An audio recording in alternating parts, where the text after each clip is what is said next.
Yeah, I guess I heard that they're the number 5 defense in the country right now, and I think that speaks volumes to where we are in the season. You know, sometimes you can be ranked highly early, and then you haven't been really tested. They've been tested. Also, I think they're giving up like 12.9 points a game. I know I looked at some of their stats, and I think Nebraska had the most yards against them with 381 yards. So they're very moldable in what they do. If you talk scheme first, I would say they're very similar to Maryland in that they play 4 down linemen, but they'll be in an even front, and then they'll mix it and be in an odd front, just like Maryland did.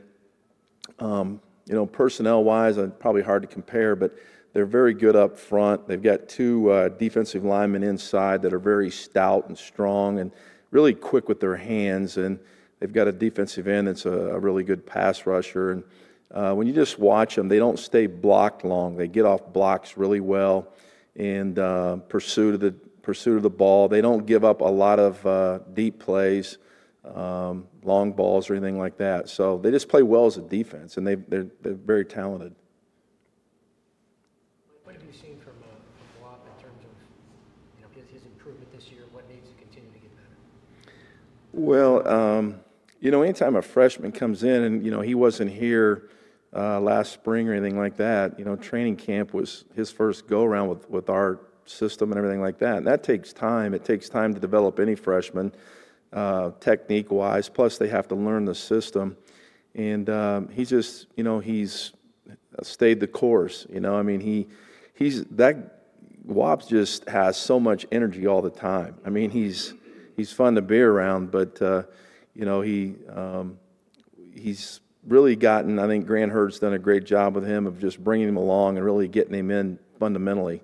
And so he just got to continue to work at the fundamentals, and continue to get better that way. What did you see? I mean, obviously, Peyton showed a lot of guts. He got dinged up, he came back. He got dinged up again, tried to play through it and played well. But Rich really looked ready also coming up. So talk about your quarterbacks right now. Yeah, I thought Peyton made great strides in this game. Hitting Simi on that when we got him to jump off sides and hitting that long ball was, that ball was placed exactly where you want it. We talk about, in long balls, we always want the ball placed right on top of the helmet. And that's easier said than done. And that ball was exactly where you want it. But I thought that, he made great strides in this game, continuing to get better.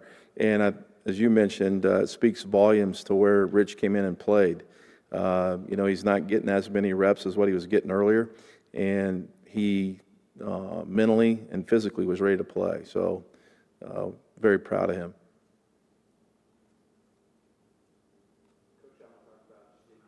You said you guys have had all season earlier. It seems like you've probably had an injury at every position on offense. How do you feel like all the backups and the depth players have responded to those? Yeah, I think we have. Like you mentioned, I think about every position's had their injuries. But, when somebody isn't able to play, somebody's got to step up. And, excuse me, sometimes, they're learning. They might be a younger player that's learning. Like I'll take, for instance, McKenzie at right guard, a young guy that, really should be more of a backup age-wise right now, but he was put in there to play. And so guys have to step up and play, and we're getting that out of, most of those guys. Penn State was the only time, looking at what your projected starting offensive line might have been coming into the season, I think that was the only game where all of those guys happened to be available. Where do you sit now? I mean, they're all playing. I know they're dinged, but where do you sit now in terms of availability up front? Well, as you mentioned, there's still some of them are, fighting those injuries and trying to get healthier as they prepare. Coy Cronk, we didn't really know up until game time whether he was going to be able to play or not, and really didn't get any reps in practice, very limited as I recall. But it's those are tough guys up there, and they're gonna whenever they can go, they're gonna go. And Obviously you'd like to have guys healthy, but you start getting at this time of the year, you're not as healthy as you always want to be. What were your thoughts on what Cole Guest provided you with not having Morgan and obviously Mike available last Saturday? I thought he did a good job. I heard Tom talk about him as well. And, when he caught the ball out there and made a guy miss, that was a big play for us. And Cole's been consistent like that, and so, you expect that when he comes into play. He had the touchdown play where he just basically ran over a guy, but earlier, I think it was on the first drive, on the 3rd and 3, the pass was actually behind him, and he made a heck of a catch to convert the first down. Yes.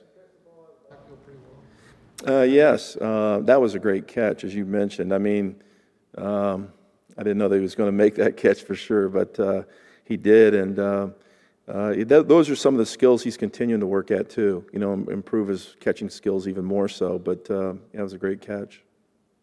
Did he pick up blitz as well? Is he progressing that way too? That kind of thing. He is.